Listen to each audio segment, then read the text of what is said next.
I'm going to cover. My purpose is not to change your religion. My purpose is not to make you believe everything that I say. On the contrary, I'm the only one in the world that will tell you, listen to everyone, read everything, believe absolutely nobody, including me. You see? And I'm telling you, don't believe me unless in your own research you can prove what it is that I'm telling you. Because this is the age of deception. And if you don't believe that, you might as well go home right now because you're in the wrong place. This is the age of deception. The next is the Presidential Martial Law powers. It's called the Martial Law Act. It's already been passed. I think it passed last November, signed, enacted in a law. Now I want to say something. If you haven't heard about these, that's because you typically do something that the Illuminati counts upon.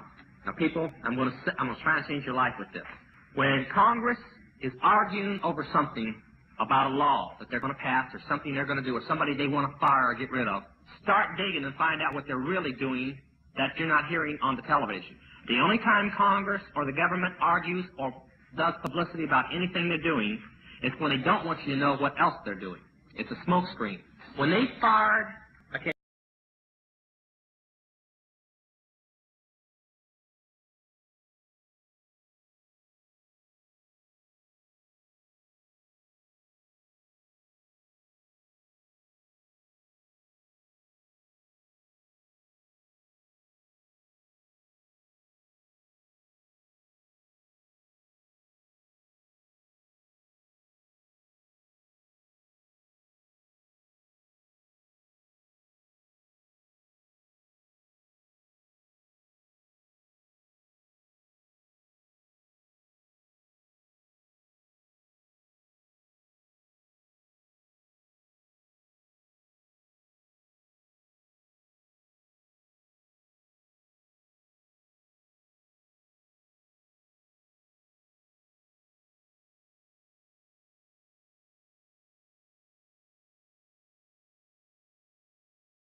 And now to the latest on the surrounding the Cyber Intelligence Sharing and Protection Act, better known as CISPA. For those of you who have been following this debate closely, you probably heard rumors of websites going black today in protest of the legislation.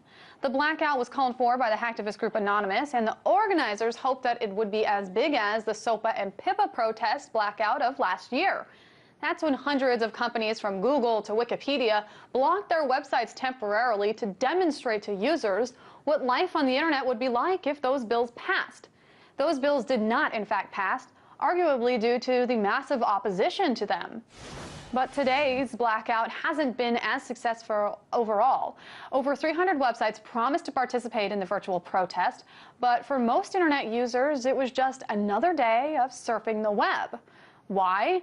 Well, the fact is that many big-name tech companies like Microsoft, AT&T, IBM, Comcast, Verizon, and Intel all support the CISPA bill. Now, why is that?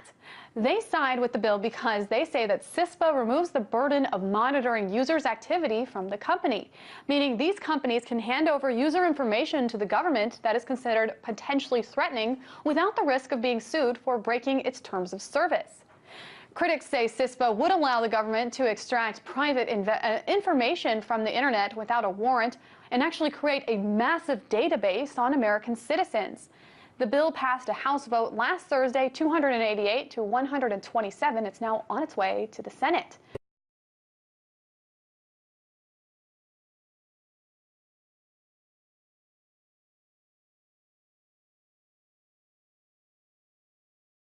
But now this next level of weapon is ours to have. Yours to fear. Weapon? What weapon? A mind weapon. A new frontier of psychic warfare. Imagine. To peer across the world and know the enemy's secrets. To place our thoughts into the minds of your leaders. Make your teachers teach the true version of history. Your soldiers attack on our command. We will be everywhere at once, more powerful than a whisper, invading your dreams, thinking your thoughts for you while you sleep. We will change you, Dr. Jones. All of you, from the inside. We will turn you into us. And the best part? You won't even know it's happening.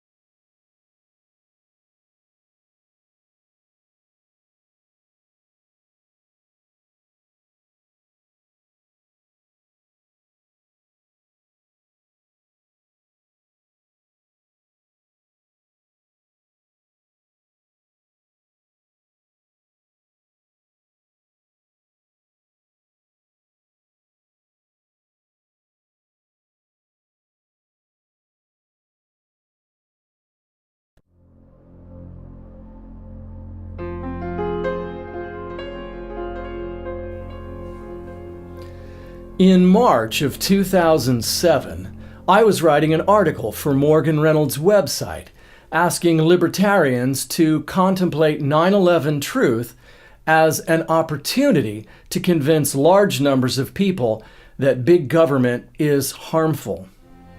In a first draft, I gave evidence for demolition and mentioned something about the plane crashes.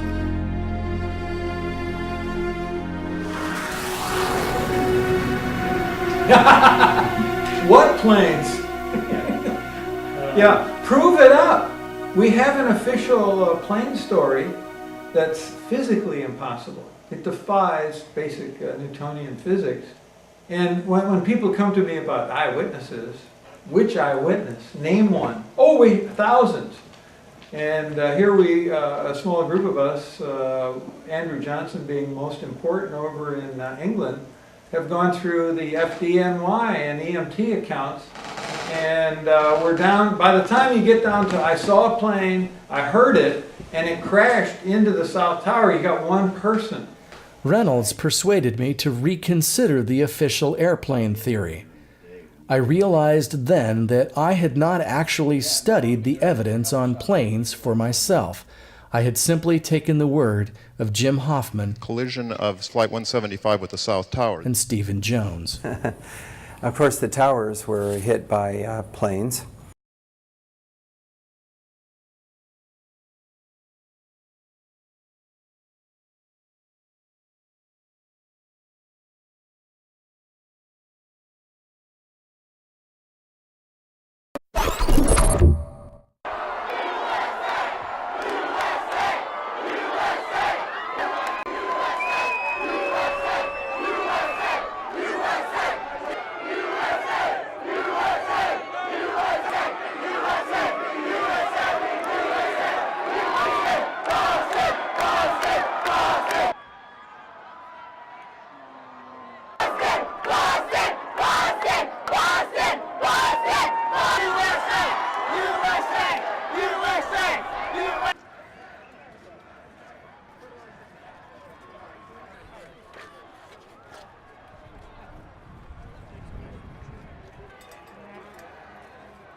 And being a mother, what I can say is I am really sure, I am like 100% sure that this is a setup. My two sons are really innocent, and I know that neither of them never have talked about whatever they're saying about now. Could you foresee any chance at all that maybe, and I know this must be very hard to take in as a parent, especially as a mother of your two sons, but there could have been a side to them that maybe you just didn't know, that they didn't let you in on?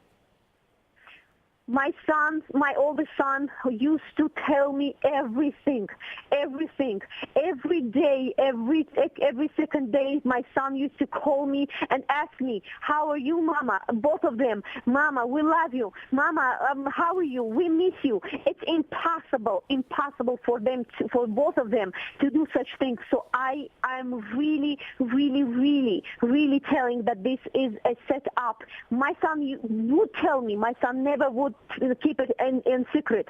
So I would know, whoever would be knowing that if there is anyone who would know, it would be me, mother. He would never hide it from me. He would tell me that, but never ever even a word